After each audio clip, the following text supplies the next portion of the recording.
Does it feel like there's something weird going on with the basketball card market right now? I said, hold up, wait a minute. I want to dig into some data and talk about it. Stick around.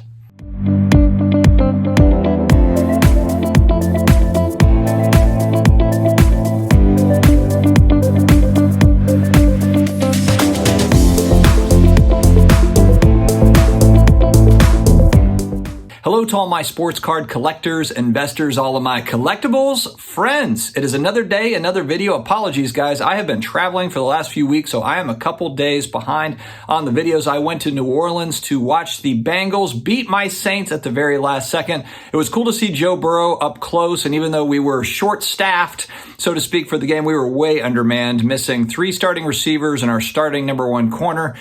This is just a speed bump, Steven. I'll make it better.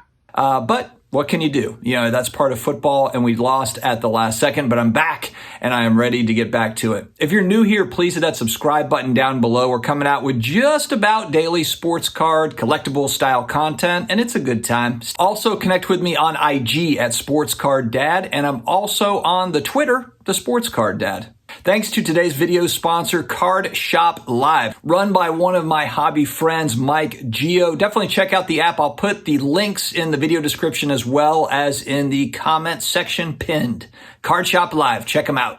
All right, I was looking at the card ladder index for basketball yesterday. I just found something interesting when I was looking at this thing. I'm like, what am I missing here? So as I'm looking at the graph, now keep in mind, when we're looking at data tools, it's not every card in there. It's not every sale that's in there. So it's more or less just a guide.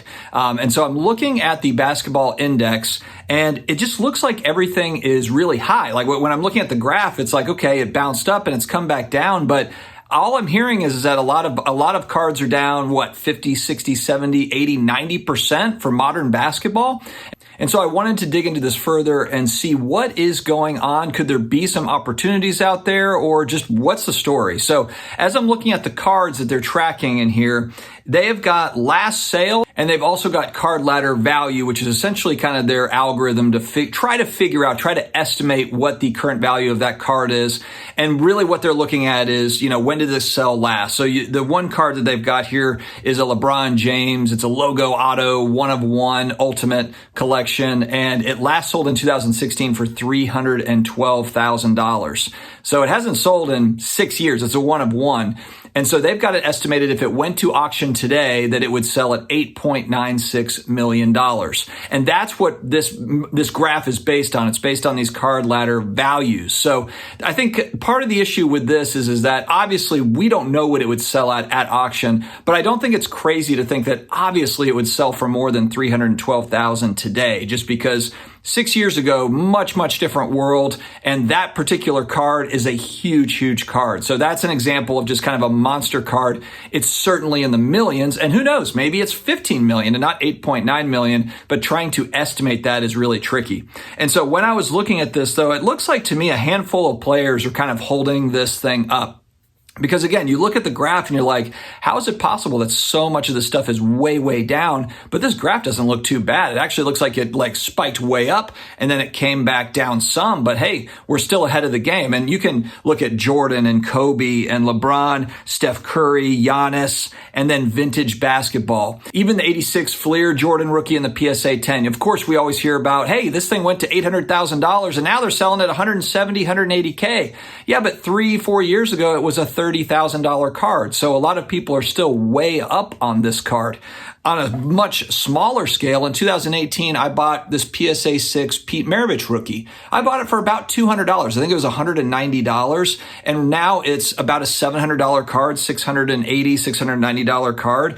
At one point, it was like $1,200 when it kind of hit the height. And so a lot of that vintage stuff too, it spiked up as well. And it did come back down, but it didn't come back, it didn't drop all the way back down to the $200. Now, who knows? We can't predict the future. Maybe we do see kind of more of a comeback maybe retreat back on some of this stuff as well, whether it be the vintage or this high-end Jordan, Curry, LeBron type stuff. But that was kind of interesting because if you look at the prospects out there, their stuff has cratered, a lot of it. Not every single player. You've still got some players that are holding value. And of course, it's all case by case. Every player, every card really has its own market. And so, it's case by case. But if you look, really, that basketball chart is really held up by a handful of players. You could probably say the same argument across many of the sports where you have some cards that are just way up, and that's kind of holding it up here where a lot of the other stuff has completely come down. So you've got kind of a few of the winners that have held it up where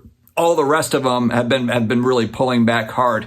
And so I guess my question to the community is then, is there opportunity in NBA prospects? And I'm not even just talking about like guys that are kind of on the cusp, like, a Jason Tatum or Devin Booker, some of these young guys that are, really close to kind of getting over the hump, getting a title, doing good things. They're just young players.